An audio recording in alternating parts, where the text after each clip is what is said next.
दोस्तों, हर महीने की पहली तारीख की तरह ठीक इस बार भी 1 अक्टूबर 2025 से हमारे देश में कई सारे बड़े बदलाव, नए नियम, न्यू रूल्स एंड रेगुलेशंस लागू होने जा रहे हैं। जीएसटी, एनपीएस और यूपीआई के भी नियम बदलेंगे। एलपीजी, गैस सिलेंडर से लेकर पेंशन तक इन बड़े बदलाव का असर देखने को मिलेगा। रेलवे टिकट बुकिंग और आम आदमी के जीवन से जुड़े कई सारे नियम बदल रहे हैं, जिनका सीधा असर लोगों की लाइफ पर पड़ने वाला है।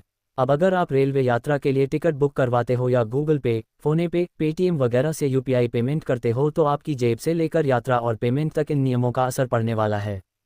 तो आइए और समझते हैं दोस्तों कि अक्टूबर महीने में क्या क्या बदल जाएगा। एक एक करके सभी न्यू रूल्स एंड रेगुलेशंस के अपडेट को देख लेते हैं फटाफट से। सबसे पहला अपडेट देखिए, नेशनल पेंशन स्कीम में 1 अक्टूबर से कई बड़े बदलाव लागू होने जा रहे हैं एनपीएस योजना में। दरअसल एनपीएस के नए नियम के तहत एक तो अब ऑन गवर्नमेंट एम्प्लॉय 100% तक इक्विटी में निवेश का विकल्प चुन सकेंगे। इसके अलावा एनपीएस योजना में एग्जिट और विड्रॉल के नियम भी बदलने जा रहे हैं। अब 15 साल बाद भी इससे एग्जिट होने का आपको विकल्प मिल सकता है।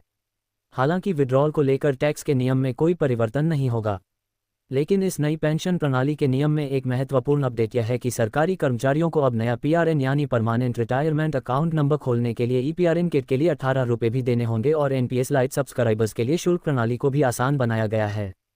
तो पेंशन एनपीएस को लेकर यह बदलाव है। इसके अलावा सभी रेल यात्रियों के लिए भी एक बड़ा अपडेट सामने आ रहा है। ट्रेन टिकट को लेकर जो यह नया नियम लागू होने जा रहा है, 1 अक्टूबर से पहले आधार कार्ड से जुड़ा काम आप भी कर लीजिए, वरना फिर आपको कंफर्म टिकट नहीं मिलेगा। जी हाँ, सभी रेल यात्रियों के लिए बड़ी खबर आ रही है। सामान्य रेलवे रिजर्वेशन में भी अब सरकार ने आधार ऑथेंटिकेशन को अनिवार्य कर दिया है, यानी जनरल रिजर्वेशन वाले रेल टिकट में भी 1 अक्टूबर से ये आधार वेरिफिकेशन जरूरी होगा। टिकट विंडो ओपन होने के पहले 15 मिनट में सिर्फ आधार और टीपी के जरिए ही टिकट बुक कर सकेंगे। रेलवे टिकट की कालाबाजारी कम करने और फ्रॉड भ्रष्टाचार पर रोक लगाने के लिए मिनिस्ट्री ऑफ रेलवेज की तरफ से यह नियमों में बदलाव किया गया है। हाल ही में इस संबंध में नोटिफिकेशन भी जारी किया गया था। तो रेलवे टिकट बुकिंग के इस नए नियम की हाइलाइट्स आप देख सकते हैं। आईआरसीटीसी की वेबसाइट या मोबाइल ऐप दोनों पर ही टिकट बुकिंग का ये नियम बदलेगा। अब सिर्फ वे लोग जिनका आधार कार्ड पूरी तरह से वेरीफाइड है। आपके आईआरसीटीसी अकाउंट से अगर आपका आधार कार्ड लिंक है तो आरएक्स टिकट विंडो खुलने के पहले 15 मिनट में आपको ऑनलाइन टिकट बुक करने की सुविधा मिलेगी, जबकि पहले ये नियम केवल तत्काल टिकट बुकिंग पर लागू था। राइट, लेकिन अब ये नियम जनरल टिकट बुकिंग के लिए भी लागू होने जा रहा है। इस नियम के बारे में अगर आप डिटेल जानकारी देखना चाहते हो तो मैं एक वीडियो में बताया है। रेल यात्रियों के लिए 1 अक्टूबर से क्या क्या नियम बदले जा रहे हैं तो आप इस वीडियो में देख लीजिएगा, ठीक है ना। फिलहाल देखिए अगला अपडेट, आधार कार्ड को लेकर भी एक बड़ी खबर सामने आ रही है। 1 अक्टूबर से ही आपके काम की चीज़ें बदलने जा रही हैं। दरअसल 1 अक्टूबर से आधार कार्ड में कुछ भी अपडेशन करवाना अब महंगा पड़ेगा। यूआईडीआई यानी उदय की तरफ से बायोमेट्रिक अपडेट की दरें भी बढ़ा दी गई है। जिन लोगों ने अभी तक भी अपना आधार कार्ड अपडेट नहीं करवाया है तो अक्टूबर से आपको 25 रुपये अतिरिक्त देने होंगे।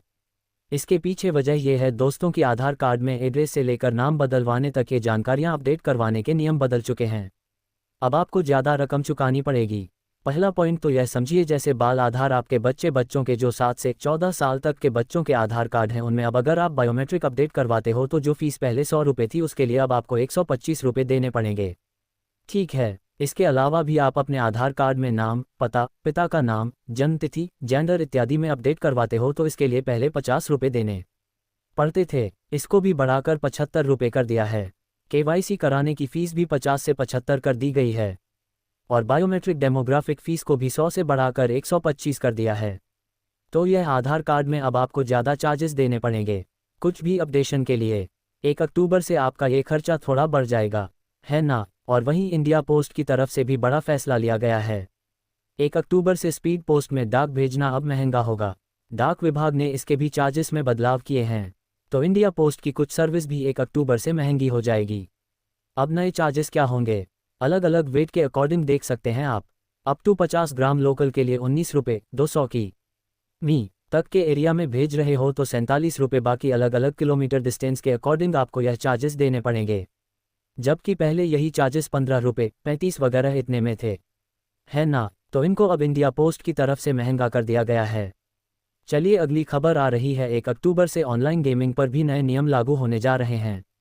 हाल ही में आपको पता होगा केंद्र सरकार ने जो ऑनलाइन गेमिंग बिल 2025 लागू किया था, तो इसके जो नए प्रावधान है वो 1 अक्टूबर से लागू कर दिए जाएंगे।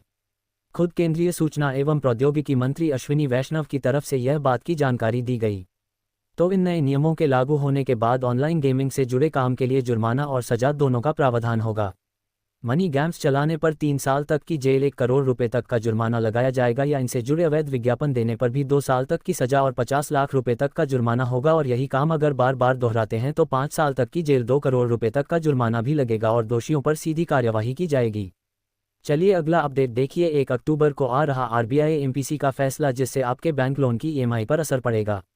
दरअसल भारतीय रिजर्व बैंक आरबीआई की तरफ से मौद्रिक नीति समीक्षा बैठक यानी एमपीसी की बैठक शुरू कर दी गई है और इस बैठक के नतीजे भी 1 अक्टूबर को आएंगे। और ऐसे में मीडिया रिपोर्ट्स के मुताबिक आरबीआई अभी त्योहारी सीजन में आम जनता को तोहफा दे सकता है। रेपो रेट में 0.25% तक की और भी कटौती की जा सकती है। अगर ऐसा होता है तो आपके लिए गाड़ी, वाहन, व्हीकल, होम लोन वगैरह किसी भी तरीके का लोन लेना सस्ता हो जाएगा। राइट, तो अभी तो रेपो रेट 5.5% पर बरकरार है। कुछ एक्सपर्ट्स का तो यह मानना है कि आरबीआई इसमें कोई बदलाव नहीं करेगा और यही रेपो रेट बनी रहेगी। लेकिन कुछ एक्सपर्ट्स कह रहे हैं कि आरबीआई ब्याज दरों में कटौती कर सकता है। तो 1 अक्टूबर को पता चल जाएंगे। जो भी अपडेट आएंगे मैं आपको बता दूंगा। फिलहाल देखिए अगली खबर क्या है। ये अराइवल कार्ड, जिससे विदेशियों की भारत में एंट्री अब आसान हो जाएगी। 1 अक्टूबर से ही सरकार यह भी नए नियम लागू करने जा रही है। खास करके भारत आने वाले विदेशी पर्यटकों के लिए 1 अक्टूबर से बड़ी राहत मिलेगी। अब उन्हें डिजिटल आगमन कार्ड जमा कराना होगा, जिसमें उनका पासपोर्ट नंबर, उनकी राष्ट्रीयता, नेशनलिटी और भारत में ठहरने की जगह जैसी जानकारी देनी होगी। और इस कार्ड से एयरपोर्ट पर होने वाली लंबी प्रक्रियाओं से बचा जा सकेगा। ये सुविधा भारतीय नागरिकों और ओसीआई कार्ड धारकों के लिए नहीं होगी, बल्कि फॉरेनर्स के लिए होगी, जो कि सरकार भारत में 1 अक्टूबर से लागू करने जा रही है। तो इससे भारत में फॉरेन टूरिस्ट बढ़ेंगे, विदेशी पर्यटक में बढ़ावा मिलेगा। राइट, कैसे बनेगा यह अराइवल कार्ड वगैरह, इसकी डिटेल जानकारी भी आप देख सकते हैं। और वहीं एक अच्छी खबर आ रही है। 1 अक्टूबर से लागू होगा भारत और ईएफटीए के बीच व्यापार समझौता और इससे हमारे देश में निवेश और रोजगार के अवसर बढ़ेंगे। दरअसल भारत और यूरोपीय मुफ्त व्यापार संघ ईएफटीए के बीच मुफ्त व्यापार समझौता फाइनल हो चुका है और यह 1 अक्टूबर से लागू हो जाएगा। खुद देश के वाणिज्य मंत्री पीयूष गोयल की तरफ से ये घोषणा की गई।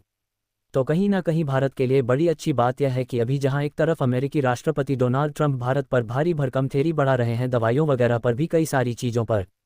राइट, तो इस टैरिफ की लड़ाई के बीच भारत को दुनिया के इन 4 बड़े देशों का साथ मिला है, जो कि 1 अक्टूबर से भारतीय सामानों पर बिना टैक्स के बहाव कारोबार करेंगे। वो 4 अमीर देश कौन कौन से हैं? तो ये जो ईएफटीए है ना, इसका फुल फॉर्म ही यही होता है दोस्तों। यह एक यूरोपीय देशों का समूह है। आइसलैंड, स्विट्जरलैंड, नॉर्वे और लिंक्टेनस्टाइन।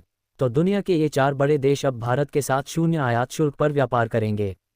तो 1 अक्टूबर से इन देशों में भारत की चॉकलेट, घड़ियां वगैरह ये सब कुछ सस्ती मिलेगी। समझ रहे हो? क्योंकि इस व्यापार समझौते के तहत भारत भी इन 4 देशों से आने वाले 80-85% उत्पादों पर 0 टैरिफ शुल्क लगाएगा। तो बदले में भारत को भी 99% वस्तुओं पर शुल्क मुक्त बाजार मिलेगा। तो अमेरिका के अलावा अब दुनिया के इन देशों में भी भारत का एक्सपोर्ट मार्केट बढ़ेगा। तो ये एक अच्छी बात है। वाकई में 1 अक्टूबर से ही यह फ्री ट्रेड एग्रीमेंट लागू होने जा रहा है।